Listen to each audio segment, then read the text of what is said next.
नमस्ते बच्चों, कैसे हो बच्चों। मैं आपकी हिंदी फरदा मिस बोल रहे बच्चों। अच्छा बच्चों, हमने 7वीं कक्षा में यानी 7th स्टैंडर्ड में पिछले पार्ट में क्या देखा था। हाँ, पद्य बात कायर मत बनो पार्ट 7। इसके कवि कौन है? श्री नरेंद्र शर्मा। उन्होंने क्या बोला था? அவங்க என்ன சொன்னாரு? எப்பயுமே கோழைத்தனமா இருக்காதீங்க, தைரியமா இருங்க. உங்க வேலை எவ்வளோ கஷ்டங்கள் பாதாவே ஆயத்தம் மத் டरो பயப்படாதீங்க. வாழ்க்கையில் எது வேணாலும் ஆகுங்க, பெரிய லெவலுக்கு போங்க, பட் பயப்படாமல் வாழுங்க. ये पद्य हमने पिछले पार्ट में நம்ம பார்த்தோம். आज हम पार्ट 6 और 7 के पुनरावृत्ति रिवीजन के रूप में 7वीं कक्षा में देखने वाले हैं. समझ में आया ना बच्चों? इधर நம்ம रिवीजन மூலமா பார்க்க போகிறோம். कठिन शब्दार्थ, सारांश और क्वेश्चन आंसर, दोहा, कवि परिचय, இது எல்லாமே நம்ம இப்போ रिवीजन पाक. ये देखो बच्चों, पार्ट 6 में तुलसी के दोहे. तुलसी के दोहे में हमने क्या देखा था? दोहे को देखा था. पहले ये पोएट्री को कौन लिखा था? इन पोएट्री यार எழுதினாரு श्री तुलसीदास. அவருடைய लाइफ स्टाइल, कवि परिचय का इंट्रोडक्शन को देखा था. उसके बाद हमने क्या देखा था? दोहे को देखा था. कितने दोहे थे? 4 दोहे. और उसके बाद हमने क्या देखा था? प्रश्न और उत्तर को देखा था. यस, ये पूरा आप हम पुनरावृत्ति के रूप में यानी रिवीजन के रूप में देखने वाले हैं. ये देखो बच्चों, अब हम फर्स्ट रो में लेटर कठिन शब्दार्थ है. 6th लेसन 7th लेसन ரெண்டுத்தையுமே मिंगल பண்ணி 10 मीनिंग्स கொடுத்துருக்கேன் मिस, गवनिंगे. हाँ, दोनों लेसन का 10 मीनिंग मैंने दिया है, 6th और 7th का. फर्स्ट वन देखो, गोधन cattle, CATTL cattle. Second one गजधन एलिफेंट्स. थर्ड वन बाजीधन हॉर्सेस.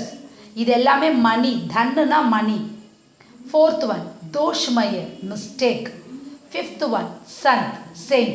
இது எல்லாமே 6th லெசனுடைய மீனிங்ஸ். இப்போ 7th லெசனுடைய மீனிங் பாருங்க.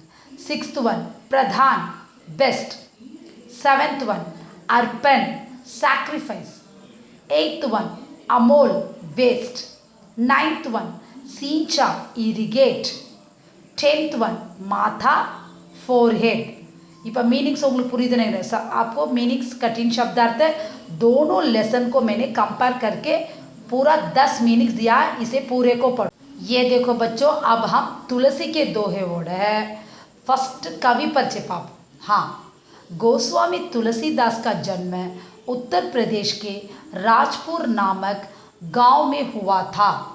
वे अपने समय के प्रगाढ़ विद्वान तथा महान संत थे. वे श्री राम के अन्याय भक्त थे. उसी भक्ति से प्रेरित होकर उन्होंने रामचरितमानस की रचना की. इस ग्रंथ ने गोस्वामी जी को अमर बना दिया. रामचरितमानस के अलावा उन्होंने और 12 ग्रंथ की रचना की. இது வந்து அவருடைய கவி परिचय.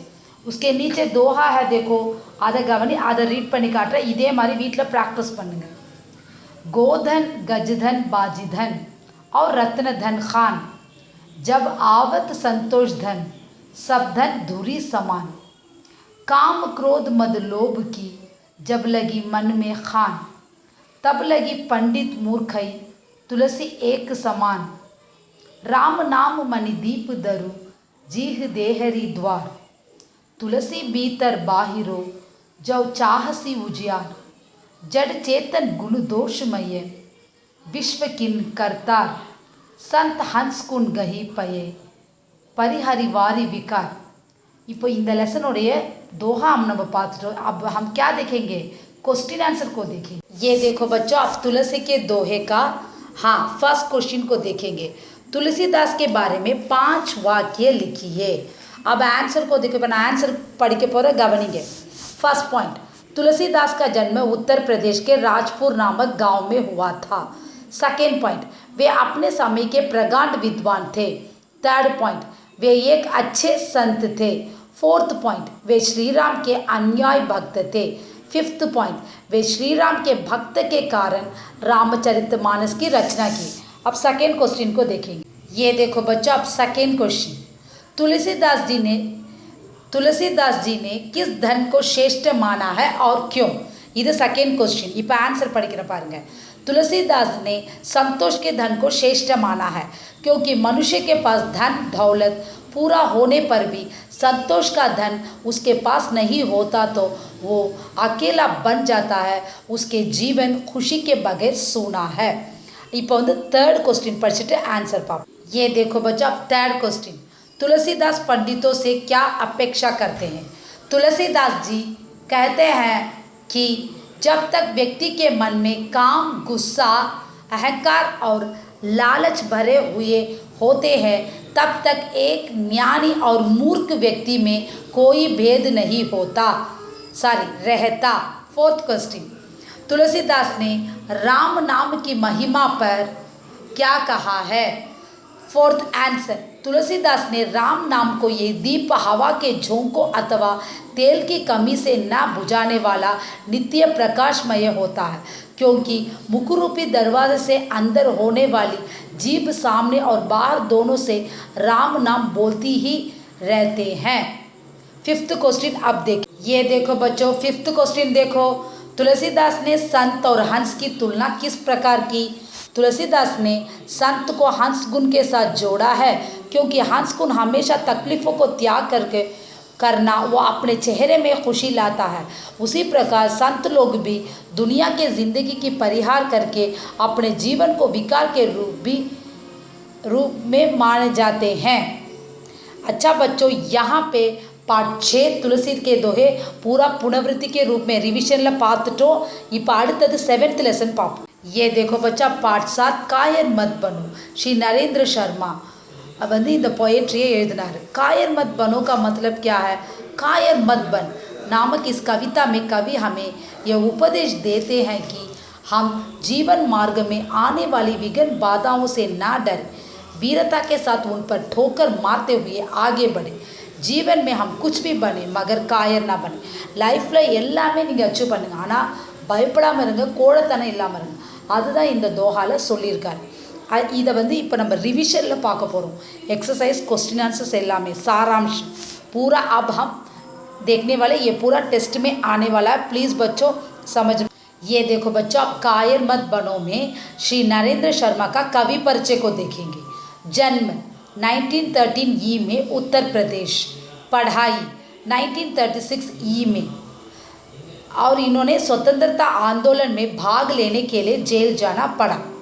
1954 में मुंबई में थे और रचनाएं क्रिएशंस, कविता संग्रह प्रभात फेरी, शूल फूल आदि। कविता का सारांश भी इसमें दिया है, वो भी हम देखेंगे।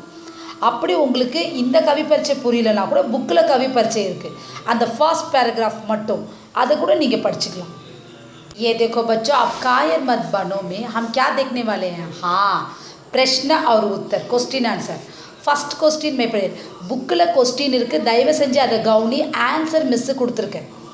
फर्स्ट क्वेश्चन, कायर मत बनो किसकी कविता है। कायर मत बन श्री नरेंद्र शर्मा की कविता है। सेकेंड क्वेश्चन, कवि कायर मत बन में क्या कहते हैं। कवि कायर मत बन में कहते हैं कि जीवन मार्ग में आने वाले विघ्न बाधाओं से मत डरो।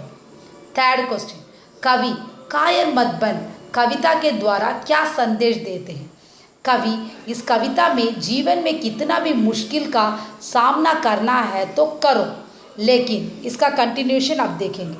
ये देखो बच्चा, थर्ड आंसर का कंटिन्यूशन देखेंगे। तो करो लेकिन जीवन में कुछ भी करो मगर कायर मत बनो। फोर्थ क्वेश्चन, कवि मानव से क्या आशा रखते हैं। कवि आंसर अब पढ़ रही हूँ, आंसर पढ़ के गवनी।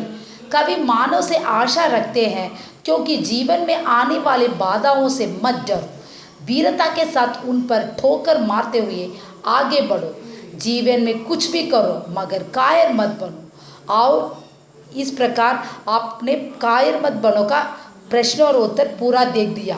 இப்போ நம்ம என்ன பண்ண பார்க்க போகிறோம், सारांश பார்க்க போகிறோம்। ये देखो बच्चों, अब हम कायर मत बनो का कविता का सारांश को देखेंगे।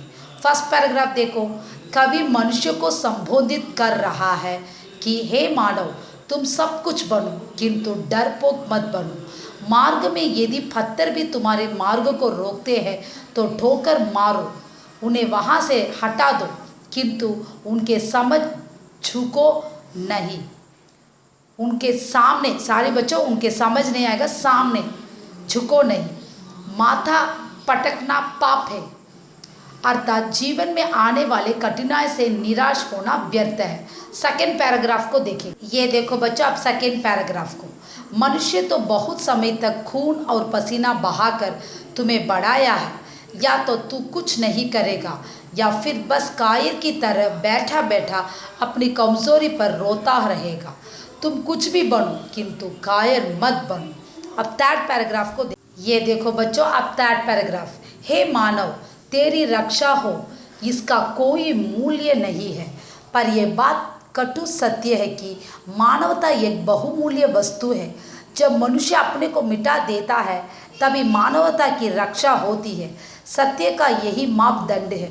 तुम मनुष्य के लिए अपना सब कुछ त्याग दो, किंतु दुष्ट के सामने कभी मत झुको। तुम सब कुछ बनो किंतु कायर मत बनो। अब इसकी विशेषता को देखेंगे। ये देखो बच्चा, विशेषता। कवि इस कविता में धैर्य से जिंदगी की कठिनाई को लड़कर जीता, लेकिन कायर मत बनो, ऐसे इस कविता में बोला है बच्चों। अच्छा बच्चों, मैंने आपको 6th लेसन और 7th लेसन पूरा रिविजन किया है, पुनरावृत्ति के रूप में देखा है। தயவு செஞ்சு வீட்டில் உட்காந்து நேர்மையாக படித்து காப்பி அடிக்காமல் टेस्ट எழுதுங்க। कोविड-19 में बाहर मत जाओ। अपने मम्मी पापा का कहना, उंग मम्मी पापा था उंग வீட்டில் இனிமேல் அவங்க தான் உங்களுக்கு टीचर। सो प्लीज़ बच्चों ध्यान दो पढ़ाई में। कोई डाउट है तो मुझे पूछ सकते हो। धन्यवाद।